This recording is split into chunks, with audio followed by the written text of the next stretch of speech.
আমার সোনার বাংলা, আমি তোমায় ভালোবাসি। গানের প্রতিটি স্তবক বাংলাদেশের স্বাধীনতা, সংস্কৃতি ও আত্মপরিচয়ের প্রতীক হিসেবে সমাদৃত। রবীন্দ্রনাথ রচিত এই সঙ্গীতের সঙ্গে জড়িয়ে আছে মুক্তিযুদ্ধের আবেগময় ইতিহাস। তবে ধর্মীয় ও জাতীয়তাবাদী দৃষ্টিকোণ থেকে গানটিকে জাতীয় সঙ্গীত হিসেবে মানতে নারাজ অনেকেই। সম্প্রতি আয়নাঘরের ভয়াবহ জীবন থেকে মুক্তি পাওয়া ব্রিগেডিয়ার জেনারেল আজমি গানটিকে স্বাধীন বাংলাদেশের অস্তিত্বের পরিপন্থী হিসেবে আখ্যায়িত করেছেন। এছাড়াও আওয়ামী লীগ নিষিদ্ধ হওয়ার পর আবারও বিতর্ক শুরু হয় জাতীয় সঙ্গীত নিয়ে। এরই প্রেক্ষিতে জাতীয়তাবাদ, সংস্কৃতি ও রাজনৈতিক চিন্তাধারার এক নতুন সংঘর্ষের সৃষ্টি হয়েছে। সামাজিক যোগাযোগ মাধ্যম ও বিভিন্ন সাংস্কৃতিক মহলে পক্ষে বিপক্ষে চলছে তুমুল বিতর্ক। তবে জাতীয় সঙ্গীত পরিবর্তন নিয়ে এই বিতর্ক কোনো নতুন বিষয় নয়। স্বাধীনতার প্রাক্কাল থেকেই রবীন্দ্রনাথকে বিদেশি কবি এবং গানটিকে ভারতপন্থী সংস্কৃতির বাহক হিসেবে গণনা করা হয়েছিল।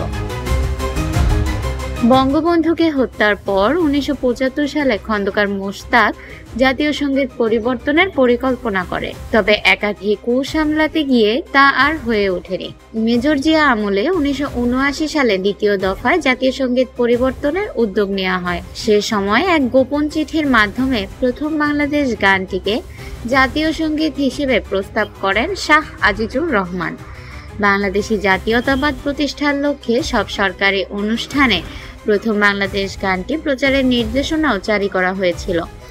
তবে জিয়াউর রহমান হত্যার পর এই উদ্যোগ থেমে যায়। প্রথম বাংলাদেশ আমার শেষ বাংলাদেশ, জীবন বাংলাদেশ আমার মরণ বাংলাদেশ। খালেদা জিয়া প্রধানমন্ত্রী থাকাকালীন ২০০২ সালে আবারও পরিবর্তনের দাবি উপস্থাপন করেন তৎকালীন সমাজ কল্যাণ মন্ত্রী আলী আহসান এবং শিল্পমন্ত্রী মতিউর রহমান নিজামী। কিন্তু বিভিন্ন সাংস্কৃতিক প্রতিষ্ঠান ও মুক্তিযুদ্ধের চেতনাধারীদের আন্দোলনের মুখে সংস্কৃতি মন্ত্রণালয়ের পক্ষ হতে প্রস্তাবটি নাকচ করা হয়। তবে বিশ্বজুড়ে জাতীয় সঙ্গীত পরিবর্তনের অনেক উদাহরণ রয়েছে।